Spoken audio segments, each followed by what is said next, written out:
It's one of those rare summer days in the UK today.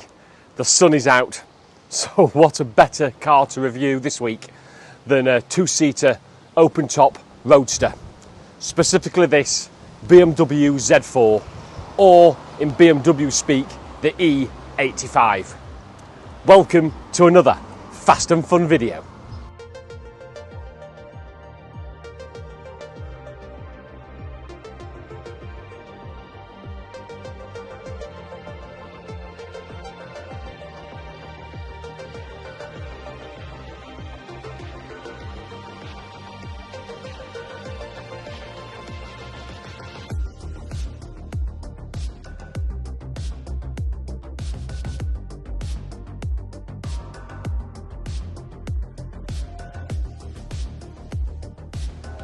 So this video is going to be quite different. It's going to be a two-parter, and the reason for that is people that have watched the channel before will know that I currently own an original BMW Z3 6-cylinder 2.2 that I featured on previous channel. In fact, I'll put a link to one of the videos to the Z3 up there. But two-part, because one, I want to focus, I think, first of all, the first video is going to be specifically on this E85 Z4. So this was the evolution from the Z3 to the Z4. Built between 2002 and 2008. But then the second part of the video, I want to do a comparison video between this Z4 to my original Z3 to see what has changed, what has evolved in this generation. Most people think you're more modern, it'd be a better car. That's not necessarily what I find. In many cases, they tend to be a little bit further removed. Technology doesn't always help. Advancements in engineering doesn't always help, and it can deter from the characteristics, the way older cars drive. So it'll be a really good comparison between, say, the Z3 and Z4. That will be part two that'll follow in a week's time. This particular one, this is a 2008, so it's a very late Z4 before they were replaced again. 2.5 SI, so it produces 215 brake horsepower at 6,500 revs with 184 pound-feet of torque at 2,750 RPM. So it's got a good amount of power, but I think potentially to negate that is the weight, because these cars are going up. If we compare, this comes in at 1,360 kilograms. That's quite portly for a two-seater roadster. It is a little bit heavier than a 986 Boxster, but it's a lot heavier than a Generation 3 MX-5. Now, you could argue it's got a 6-cylinder, not 4-cylinder. Maybe Germanic build quality has added weight to this, but the question is, has that affected the ride, the way it accelerates, brakes, corners, etc., etc.? We will find out, but it's a little bit heavy on the spec sheet with regard to this Z4. So, as normal, let's take a look round this car. Value of Z4s, it looks like they've plummeted. In fact, they've smashed straight in and merged with Z3 values. So last night I looked on Auto Trader. You can get Z4s from as little as 2k if you're happy to stick with a 2-litre 4-cylinder. But even the 6-cylinders are not much more expensive, albeit this, a very late one, 2.5-litre SI, fetching probably 6, 7, 8k. But there's a big, but certainly the Z4s and Z3 prices are definitely merged. So they are definitely competitors here for the same sort of in the same sort of market now. Right, let's have a quick look around this this specific Z4. Standard bonnet on this one, which is a different feature compared to the sort of the clamshell that was on the Z3 that wrapped around the front arches. This one rides on 18-inch split rim alloys. And they set it off very nice. I do like split rim alloys, especially on these period cars. What I'm not so fussy about really is this BMW side indicator here. It just looks like it's been a bit of an afterthought really. It protrudes from the car, not really into it.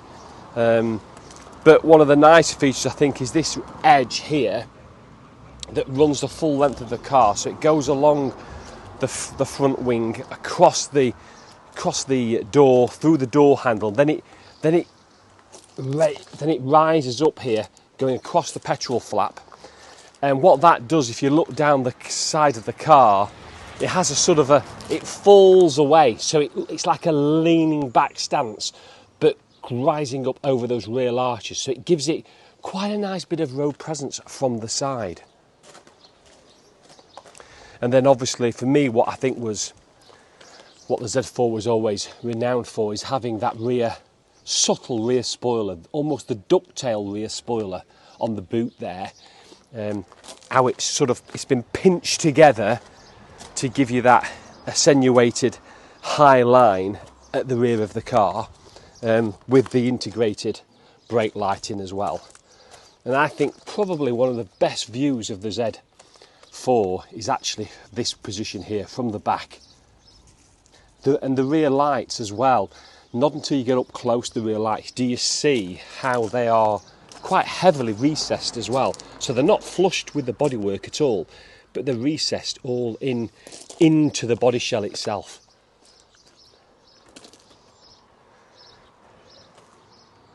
Silver, I still think looks quite classic for a BMW Roadster. I think they age quite well.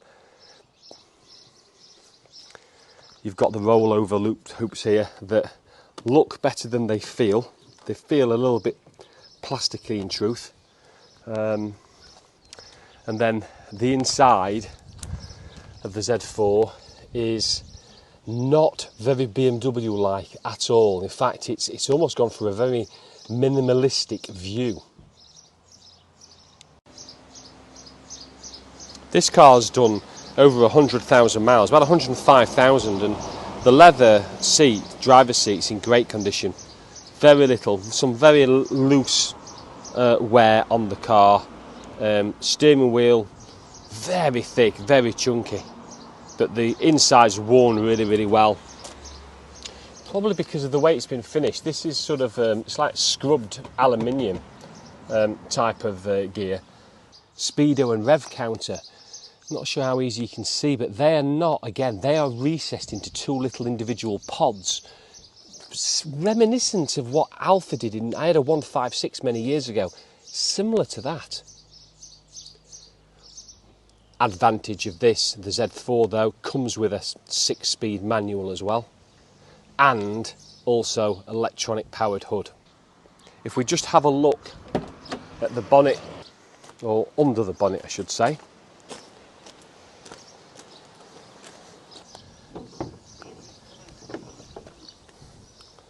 spring-loaded. Why don't all manufacturers make spring-loaded bonnets? It just makes it so much easier. One thing I have noticed, I mean, there's the famous BMW Straight 6. Lovely looking sight there. And these cross members I've noticed here, obviously to try to transfer some of the strength and load across the engine. But one of the things I've noticed is these are obviously your top mounts for your front struts, front axle.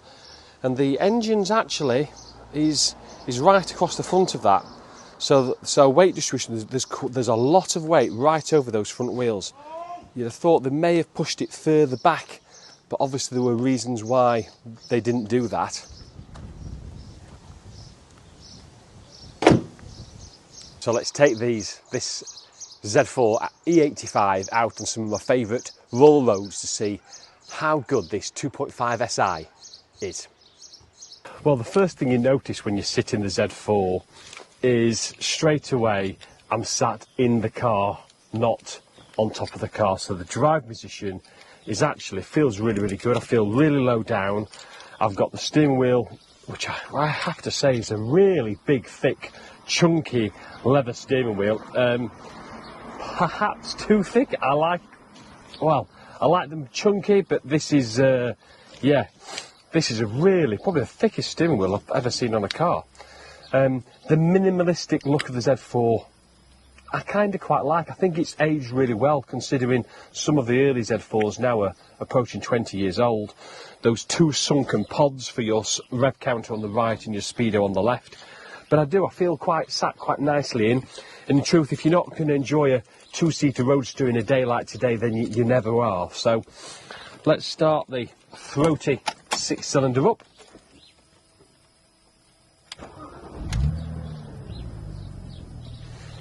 Yep, sounds nice. Really, it's what BMW do really, really well. So what we're going to do is go through a couple of little lanes first, just to get to feel the car, and then we'll take it on some B roads and see what that's like.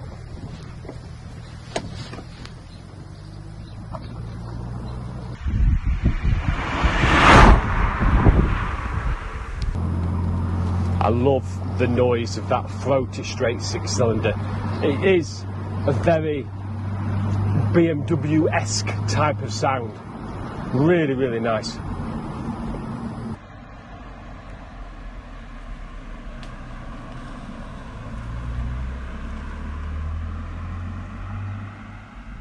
Some of the trimmings, you can see it's been made at a price point. Some of the plastics and this aluminium sort of thing, yeah, it's okay. A little bit scratchy, the materials. With regard to reliability, the electric hubs on the Z4s are notorious. I know two people that own Z4s, both have had the same fault, including this particular one. Water ingress onto the hydraulic motor, electric motor, hydraulic motor that powers the hood. It's down here somewhere on the left hand side of the hood. Water gets down there, drains block, gets wet, it corrodes, it fails. Notorious, really bad position. So this particular car, when it was replaced, they've relocated it. They've relocated it to the left side of the boot, left side of the trunk for the US, to stop it ever happening again, because for as long as you keep it in that same location, you've still got the risk of water ingress, corrosion, failure. So a little tip there, when you get it refurbed or replaced, relocate it.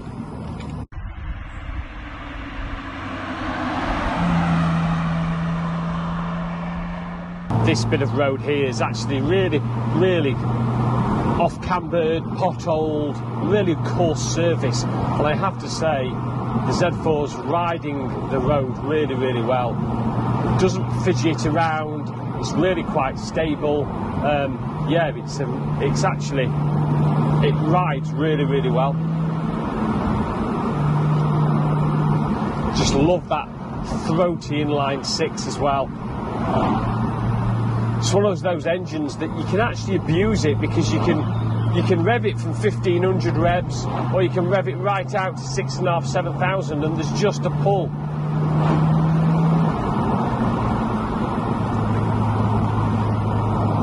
It's a really comfortable place to be. The sport button's supposed to change the throttle mapping and heighten the sensitivity of the steering, but, well, I'm not sure I've noticed a huge amount of difference, to tell you the truth. The steering feels quite direct. I've got no doubt about that.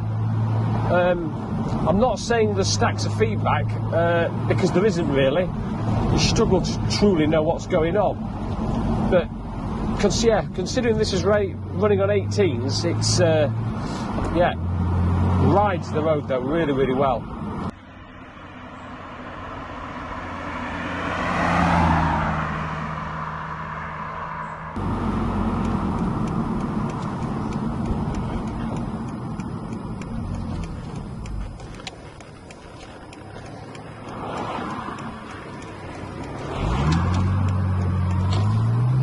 Look out the wing mirrors and you see those angular rear arches sticking out. That pulls really well. As I say, it's not a quick car. Don't think this is more open top roadster rather than pure sports car, but treated as such. And weather like today, what else do you want to be in?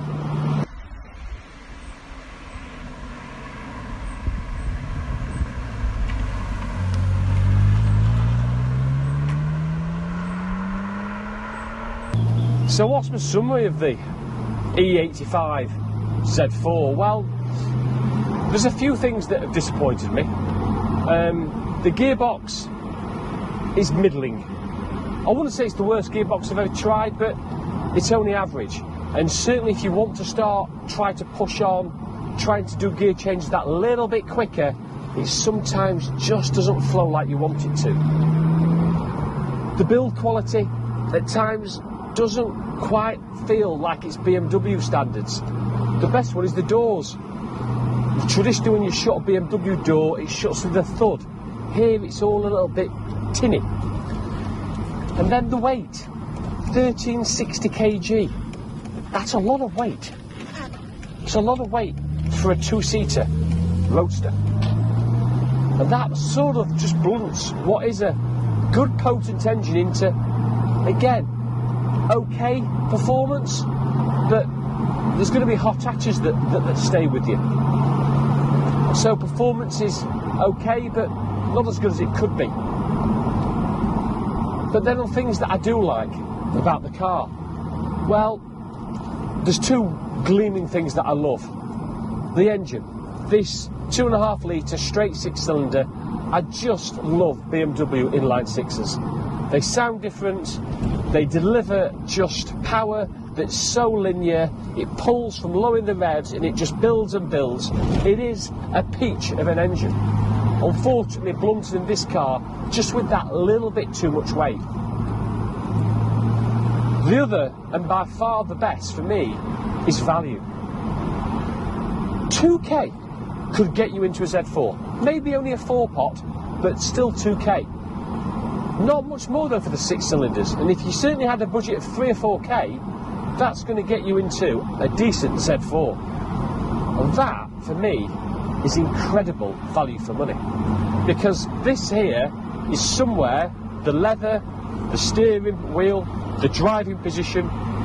If you want to coast around, everyday car, use it and abuse it, great summer toy. Do you know what? The Z4 is the steal of the century. Really? 3, 4k get you in a decent Z4? That's unbelievable value for money.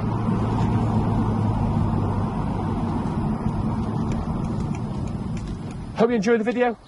If you did, as always, thumbs up, subscribe, stay tuned. Another video next week. Thanks for watching.